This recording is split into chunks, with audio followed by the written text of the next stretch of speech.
So yes Monika जी, firstly मैंने congratulations आपके show के लिए। Thank you so much. आज आपका लाइव कॉन्सेप्ट था, क्या कहना चाहोगे? कितनी एक्साइटमेंट थी इस शो को लेकर आपके? बहुत ज़्यादा, बिकॉज मैंने बहुत प्रिपरेशन की थी, तो बहुत वेट कर रही थी कि कब मैं जाऊँ स्टेज पे और कब परफॉर्म करूँ। और परफॉर्मेंस का अलग ही मज़ा होता है जब आप लाइव करते हो, तो लाइव ऑडियंस देखते हो तो मज़ा आता है। सो एक्साइटमेंट तो था। वेल आपने डायरेक्ट किया है, क्या कुछ दिमाग में आया था? एक तो कॉन्सेप्ट है आपका गजब अजब गजब आशिकी, और दूसरा है गुफाएं, राइट? सो क्या कहना चाहोगे, ये दिमाग में आपके कैसे आया था? और फिर मोनिका जी कैसे आपके ध्यान में आया कि इनको लेना है? सबसे पहले तो ये जो फेस्टिवल है 3 दिन का है, हमने कल से स्टार्ट किया इसको। और कल हमने बेबी किया था। आज अजब जब आशिकी, ये डारियो का एक नाटक है जिसका नाम है वर्चुअस बर्गलर। इसका अडॉप्ट किया है हमने। और मोनिका कैसे आई, क्योंकि मोनिका को मैं बहुत दिनों से जानता हूँ। और जब हम लोग मैं ये अडॉप्ट कर रहा था तो मोनिका मेरे दिमाग में थी इस कैरेक्टर के लिए, कि मोनिका काफ़ी अच्छा करेंगे इस कैरेक्टर को। कल का जो प्ले गुफाएं, वो एक्चुअली मुद्रा राक्षस का लिखा हुआ है। और वो थोड़ा सा क्या बोल सकते हैं, डार्क थीम पे है। 2 ही एक्टर हैं, एक मोनिका है, एक और एक्टर है सर्वज्ञ। ये 2 मिलकर 1.5 घंटे का नाटक है वो। तो काफ़ी हमने प्रिपरेशन तो काफ़ी किया है, लोगों को पसंद भी आ रहा है, मज़ा भी आ रहा है, लोग एंजॉय कर रहे हैं शो। पर अजब गजब आशिकी के बारे में थोड़ा बहुत जानना चाहेंगे। ये क्या कॉन्सेप्ट है? मतलब आशिकी तो अजब अजब गजब ही होती है आजकल की। सो ये कॉन्सेप्ट का, ये एक्चुअली मॉडर्न वर्ल्ड की जो आज की कहानियाँ हैं, जो रिलेशनशिप पे जो चल रहे हैं, बड़े शहरों में जो रिलेशनशिप हैपनिंग हो रहा है, इसी पे ये आधारित नाटक है। कैसे प्यार है नहीं, एक दिखावा है, छलावा है। और हम उसी को प्यार समझ बैठते हैं, फिजिकली अट्रैक्शन को हम प्यार समझ बैठते हैं, है ना। बट जब साथ निभाने की बात आती है तो हम पीछे हट जाते हैं उसमें। तो इसी को लेकर ये नाटक है, एक गुदगुदाने वाला नाटक है, पर एक बड़ा भी मैसेज हम लोग इस नाटक के थ्रू दे रहे हैं।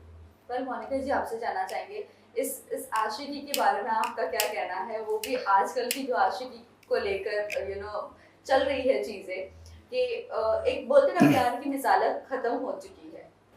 नहीं, ये तो पर्सन टू पर्सन वेरी करता है। ऐसा नहीं है कि ख़त्म हो चुकी है। कुछ रिलेशनशिप बहुत अच्छे चल रहे हैं, कुछ नहीं है। तो आप इससे नहीं बोल सकते कि सारा ही ख़राब है, सारे ही लोग एक जैसे हैं। मैं मॉडर्न एज की बात कर रही हूँ, जो होस्ट जो है हाँ, वो चल रहे हैं। हाँ। बट अभी की अगर मैं बात करूँ तो अजब गजब ही है। हाँ, वो तो है। हाँ है, ये तो बिल्कुल सच बात है कि रिलेशनशिप में बहुत चीज़ें ऐसी हो रही हैं, लोग बहुत चीट कर रहे हैं, बहुत हल्के में ले रहे हैं रिलेशनशिप को, तो चीज़ें हो रही हैं। बट मुझे ऐसा लगता है कि बैलेंस है, मतलब अच्छा भी बहुत है। आई मीन रिलेशनशिप कुछ अच्छे भी बहुत है जिनसे आप अच्छा सीख सकते हो। जी। आपने इस नाटक से, इसकी परफॉर्मेंस से क्या कुछ सीखा है? ऐसे मैंने कॉमेडी कभी किया नहीं था, लाइव परफॉर्मेंस। वैसे तो कॉमेडी शो किया है, लेकिन लाइव परफॉर्मेंस नहीं है। तो मुझे करना था एक कॉमेडी शो, बट अब बहुत मज़ा आ रहा है करके, क्योंकि बहुत लाइट फील करते हो आप जब आप स्टेज पे होते हो, कॉमेडी कर रहे होते हो, खुद भी बहुत अंदर से मज़ा आता है आपको करने में, और लोगों को भी आता है। बट कितना चैलेंजिंग लगता है और कॉमेडी करना और लोगों को स्पेशली हंसाना? मुझे पर्सनली कॉमेडी इतनी चैलेंजिंग लगती नहीं है, क्योंकि मुझे डार्क प्लेस बहुत चैलेंजिंग लगते हैं, क्योंकि उनमें मुझे लगता है बहुत आपको एफर्ट्स लगाने पड़ते हैं, बहुत एक जोन क्रिएट करना पड़ता है, बहुत डार्क में जाना पड़ता है। बट कॉमेडी के लिए तो वैसे भी आप नॉर्मल हम करते ही रहते हैं, तो आप उसको ही आप डाल सकते हो आप ह्यूमर क्रिएट करने के लिए, जो आप नॉर्मल बिहेव करते हो। तो मुझे लगता नहीं कि बहुत टफ है, मेरे लिए तो नहीं है कॉमेडी टफ। वेल अभी आपने जिस तरह मेंशन किया कि डार्क आपके लिए सबसे ज़्यादा चैलेंजिंग है, और कल की जो आपकी परफॉर्मेंस है वो थोड़ा डार्क को ही लेकर है। सो क्या कहना चाहोगे, क्या आज की परफॉर्मेंस को बीट कर पाओगे या नहीं? वो भी मेरी परफॉर्मेंस कल भी है और आज भी है, तो अपने आप से क्या कंपटीशन करूँ, मैं खुद से तो नहीं करूँगी। आज भी किया है अच्छा, तो कल भी ट्राई करूँगी कि मैं आज से बेहतर करूँ। आप क्या कहना चाहोगे? इनके लिए डार्क परफॉर्म करना बहुत ज़्यादा मुश्किल है, क्या लगता है? नहीं, एक्चुअली मुझे ऐसा लगता है कि दोनों मुश्किल है, कोई इजी नहीं होता एक्ट में। कॉमेडी करना सबकी बस की बात नहीं होती है। किसी के लिए आसान हो जाता है, और किसी के लिए बिल्कुल ही बहुत मुश्किल होता है। बट जो डार्क की बात कर रहे हैं, तो डार्क के लिए आपको इमोशनली बहुत चार्ज रहना पड़ता है। मतलब आप एक शुरू से रिहर्सल के लिए भी बहुत प्रिपेयर्ड रहना पड़ता है। आप हल्के मन से, किसी भी मन से आके आप रिहर्स करके नहीं जा सकते हो, है ना। तो डार्क का ये है कि आपका जो भी समस्या चल रहा है उसके अलावा आपको बहुत स्ट्रगल करना हो रहा होता है रिहर्सल के समय में भी। तो मुझे लगता है दोनों टफ है, कॉमेडी बनाना भी बहुत टफ है, लोगों को हंसाना बहुत मुश्किल काम है, मतलब सबके इजी नहीं हो सकता। वेल जिस तरह अभी आपने मेंशन किया कि 3 दिन का ये आपका Right. परफॉर्मेंस है, और मोनिका जी आपसे जानना चाहूँगी, 2 दिन आपको लोगों को हंसाना है और तीसरे दिन आपको एक डार्क कैरेक्टर दिया गया है, ये डबल रोल प्ले करना कितना और चैलेंजिंग हो जाता है? चैलेंज तो है क्योंकि आपको बार बार जोन आउट होना पड़ता है, जोन इन होना पड़ता है। Correct. कभी आप अच्छे लाइट मूड में वो कॉमेडी कर रहे हो, अब कल से वो आपको डार्क सोचना पड़ेगा, उस कैरेक्टर में जाना पड़ेगा, फिर आपको फील करना पड़ेगा, तो टफ तो है। बट एज एन आर्टिस्ट और एक्टर आपको तो काम ही यही है ना, आपको तो डिफरेंट रोल्स करने ही हैं, तो आपको उनकी रिहर्सल प्रैक्टिस करनी है, तो it's your job, enjoying. Well Monica ji, ये भी जानना चाहेंगे, आपको थिएटर करना बहुत ज़्यादा पसंद है, तो बात करो अगर मैं टीवी शोज़ की, व्हाट्स इन पाइपलाइन, कहाँ पर आप अभी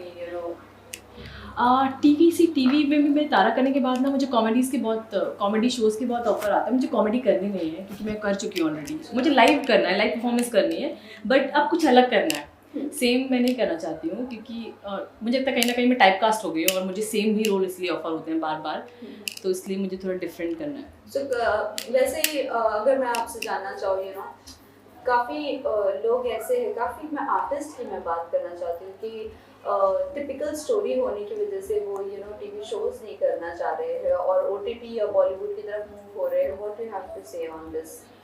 ओटीटी में अभी रियलिस्टिक सिनेमा को लोग बहुत पसंद कर रहे हैं और चाहते हैं काम करना, और टीवी में बहुत एग्जैजरेट करते हैं मुझे लगता है, इसलिए लोग अवॉइड कर रहे हैं कि चाहते हैं कि वो कुछ नया करें, सेम पैटर्न। और एक कैरेक्टर को आप कई साल करते हो टीवी में ना, तो बोर भी हो जाते हो, तो आपको चाहिए होता है कुछ नया, तो न्यूनेस के लिए लोग मुझे लगता है कि चाहते हैं कि वेब सीरीज़ में बहुत कुछ है करने के लिए, सब कुछ नया मिलता है, मतलब नए नए कैरेक्टर्स, तो आप ट्राई कर सकते हैं। वेल आपकी अगर मैं ड्रीम रोल की बात करूँ, तो अगर टीवी पे आपको अपॉर्चुनिटी मिलती है तो किस तरह का किरदार आप निभाना चाहोगे? बेहद में जैसे जेनिफर ने किया है, वो मुझे बहुत पसंद, टीवी में मुझे आई थिंक वही कैरेक्टर सबसे ज़्यादा मुझे पसंद आया है, उन्होंने बहुत कमाल काम किया है। समथिंग नेगेटिव और ग्रे? हाँ, ग्रे कह सकते हो आप, क्योंकि बहुत टफ कैरेक्टर था जो उन्होंने प्ले किया है उसको, तो मुझे नेगेटिव और ग्रे कैरेक्टर अच्छे लगते हैं टीवी में। वेल इसी के साथ साथ रियलिटी शोज भी बैक टू बैक आ रहे हैं, अभी फिलहाल खतरों के खिलाड़ी रियलिटी शो में मुझे लास्ट ईयर बिग बॉस आया था, but big boss OTT, but मैंने किया नहीं वो, क्योंकि मुझे पर्सनली आई फील कि मैं बिग बॉस टाइप बंदी हूँ नहीं। अब मूड चेंज हो गया था, it's a different thing, but अभी तो मेरे लिए टफ है बिग बॉस करना, क्योंकि वो जिस तरीके की मेंटालिटी और आपको क्रिएट करनी पड़ती है, लोगों में रहना पड़ता है, वो मेरी it's not my cup of T, मतलब मुझे ऐसा लगता है। अभी आगे का मुझे नहीं मालूम। इस साल आपको अप्रोच किया गया या नहीं? हाँ, ओटीटी के लिए किया था।